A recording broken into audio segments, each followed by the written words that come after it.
What's up, guys? Welcome to your 158th Android tutorial for the new Boston. What we're going to do in this tutorial is basically set up our handling XML stuff class, because again we set some sort of content handler to basically do the work or kind of handle the method that we want it to do, and that's what that class is pretty much going to do. Don't get confused by handler or anything like that. All it's saying is, we have this class that we want to handle the work or do the work. So we're going to set that up, and again, as we scroll over here, you can just see it needs some sort of a content handler. So this class has to be some sort of a handler, but as for now, it's nothing, so it's giving us an error here. So let's jump over to our handling XML stuff class, and all we're going to do is say extends default handler. And then we just have to import that, Control-Shift-O, and let's just check out some of the classes or some of the methods that we can use for this class, I should say. Source, override, implement methods, and here's all of our methods for a handler or a default handler, such as start document, end document, and most importantly, we're just looking for certain elements like the city or the temperature. So we're going to work with this start element, and we're just going to hit OK, and it adds our method for us. And just to briefly talk about the important aspects of what's being passed in, we have a string called local name, and that's basically going to be, if we switch over here, that's going to be these call tags here, like forecast information or city or postal code or temp F for Fahrenheit. So that's what our local name is going to be.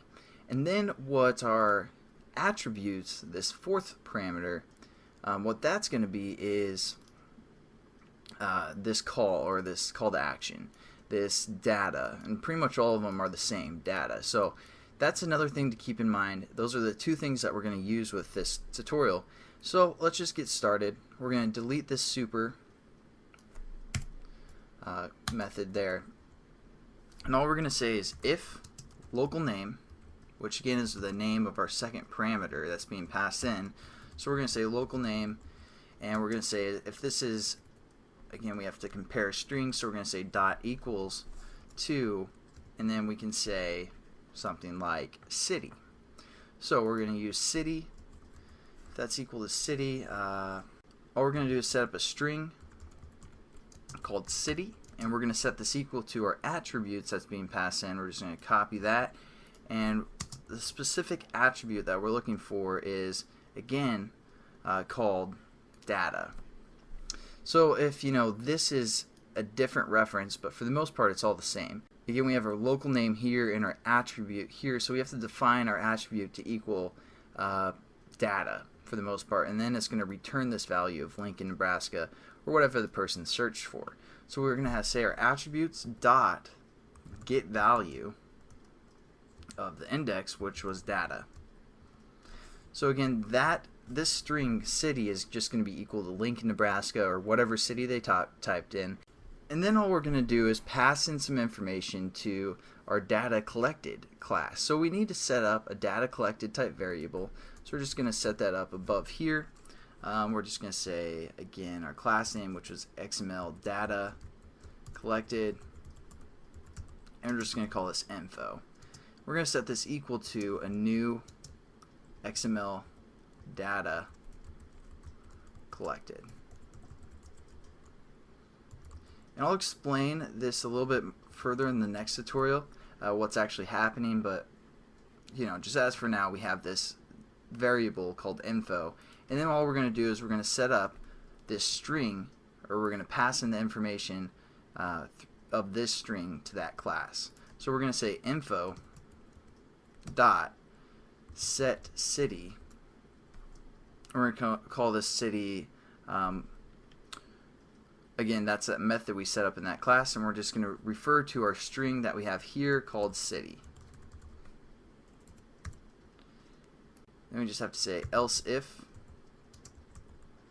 and again I'm just going to copy this format here and paste it, and we're going to say instead of city we're going to say temp underscore F, and we're going to change this method, the info, to dot set temp,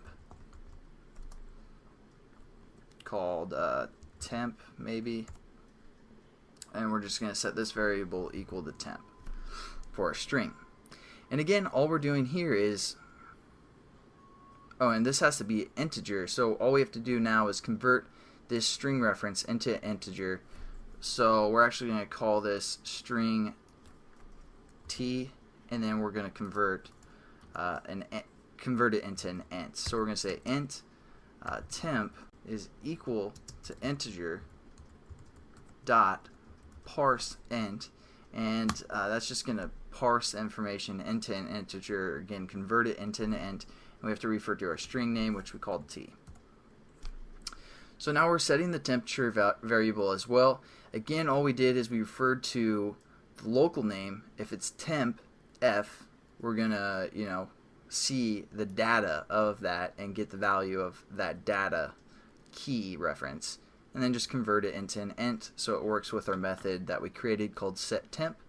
And just to show you guys again here, this is the name that we're looking for, and this is again called data, so we don't have to change that second reference of data. So that's pretty much it for this tutorial, guys, and I'll catch you in the next one where we're going to explain a little bit more of what we've done, and I'll see you then. Have a good one.